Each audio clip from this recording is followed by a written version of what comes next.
Kung bago ka lang sa channel na to at isa kang true-blooded Aldab Nation na nagmamahal po kila Maine Mendoza at Alden Richards, tama po ang channel na pinuntahan mo, kaya consider na kitang bagong subscriber.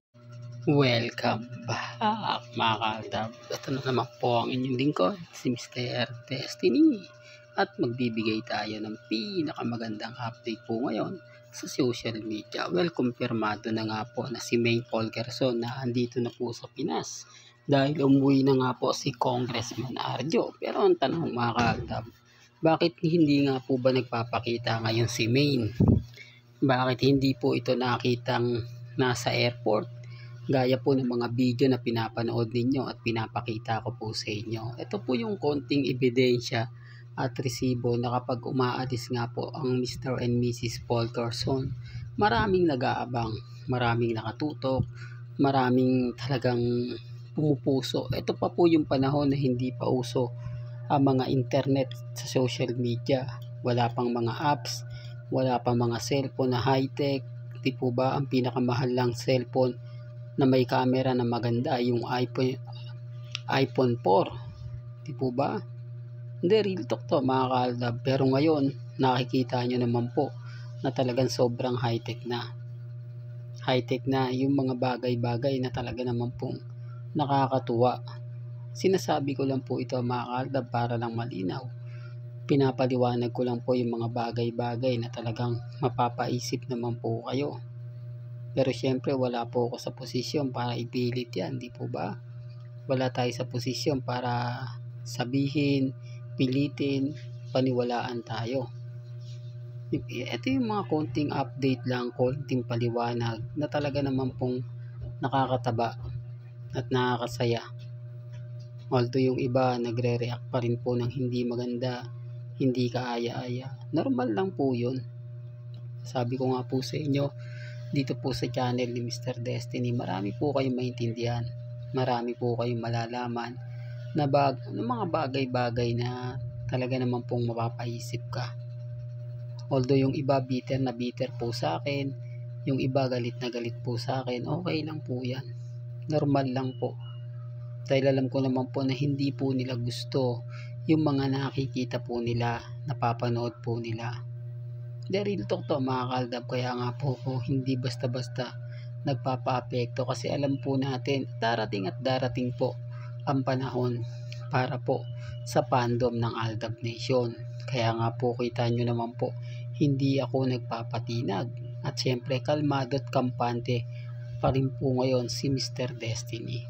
Ito po yung mga bagay-bagay na masaya at ikasisig lang nga po ng fandom. Alam nyo po ba mga ka-Aldab na sabi nga ni Alden, siya'y alon, babalik at babalik. O ba? Ngayon bumalik na po ang alon at nagparamdam na muli sa fandom. Isa na po itong masayang pangitain para po sa fandom na ikinakalulungkot naman po ng mga fans ng Armin. Kaya nga sabi ko sa inyo, si Mengay nandito sa Pilipinas. Pero bakit wala pa rin paramdam sa mga fans niya na sinasabing 101%? Gaya nga po nila yung mga ibang mga main fanatics, Armin. Sabi ko na meron po main fanatics pero Armin wala po mga ka-Aldab. Kasi wala naman pong post si Congressman Arjo na masaya sila. Wala naman pong update na binibigay para po sa mga fans nila. Pansin nyo, nakauwi nga po ng Pilipinas pero meron po bang post? Meron pang update, meron pang ganap. Hindi po ba samantalang yung mga politiko na may karelasyong gaya ni Mengay ay talaga naman pong ginagamit para po pampubliko. Kasi sabi ko nga po sa inyo, naging tumakbo ka ng congressman. Hindi po ba naghangad ka ng magandang posisyon at mataas na posisyon pero may balak ang mas tumaas pa yung posisyon mo? Kumbaga sabi ko common sense na lang po, sasabihin nilang hanggang dun lang ang gusto mo, kaya ka nga po kumakandidato para maging popular ka o kumbaga makapagserbisyo ka at matupad mo yung pangarap mo. Kaya kita nyo mga kaaldab, may mga bagay-bagay na kinakain din po nila yung mga sinasabi nila na hindi ako tatakbo. Pero sa bandang huli, tumatakbo pa rin po sila. Sinasabi nila ayoko sa politika kasi magulo yan. Pero nakita nyo naman po, hindi po ba?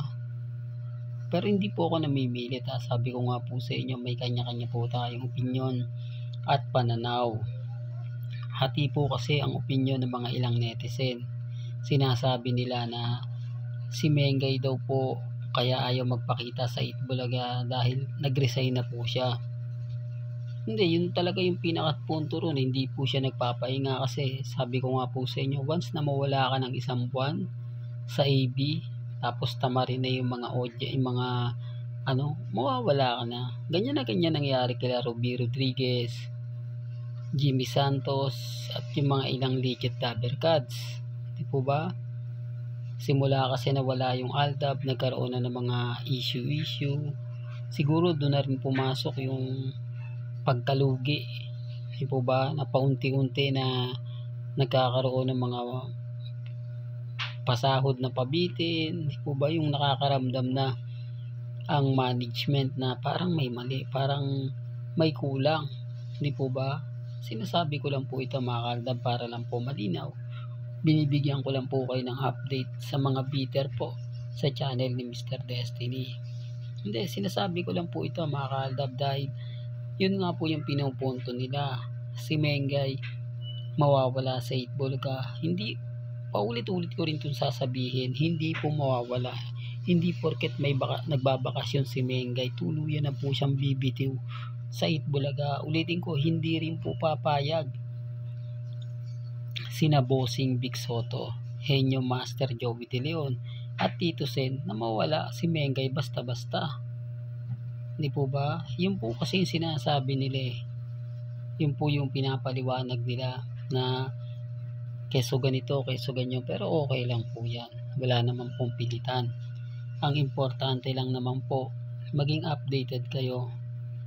Alam nyo yung mga nangyayari po sa social media, alam nyo yung mga nagaganap. Kaya nga sabi ko sa inyo, si Alden, kapag bumalik sa Itbulaga, lalong mag-iiba yung senaryo, lalong mag-iiba yung buong kwento. Yung ine-expect nila na ganito, talagang mas titindi. Pero hindi po tayo kumbaga gumagawa ng mga ganyang fake news na ito.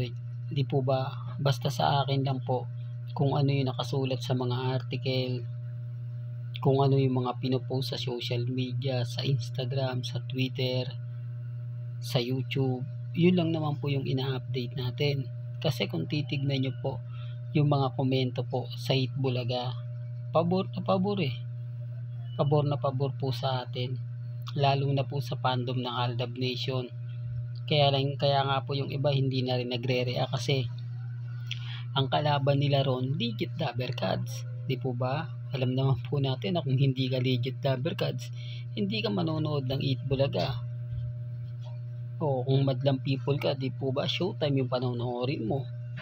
Kaya nga yung ibang komento na ganito, pag ganito yung sitwasyon kapag wala si Mengay, parang may kulang, parang yung energy talagang hinahanap mo.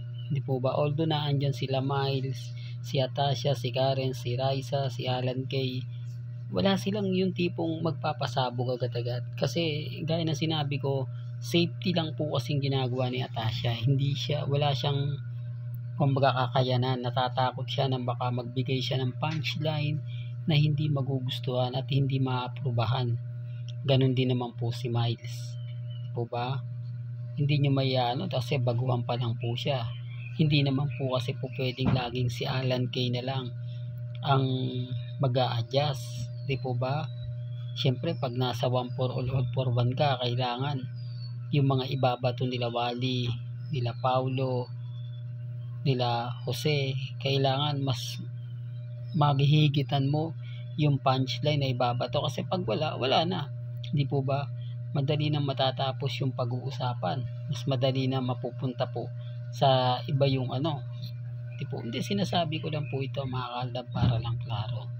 Alam nyo naman po sa channel ni Mr. Destiny, 101% updated tayo. Well, hanggang dito na lang po ang ating latest updates. Kaya kung gusto nyo pa po ng pinaka-latest at sariwang update, abay tumutok lang po kayo dito po sa channel ni Mr. Destiny para updated po kayo sa mga bago at sa mga latest na i-upload po natin maya-maya lang. Hanggang sa muli, salamat po sa panonood at pakikinig.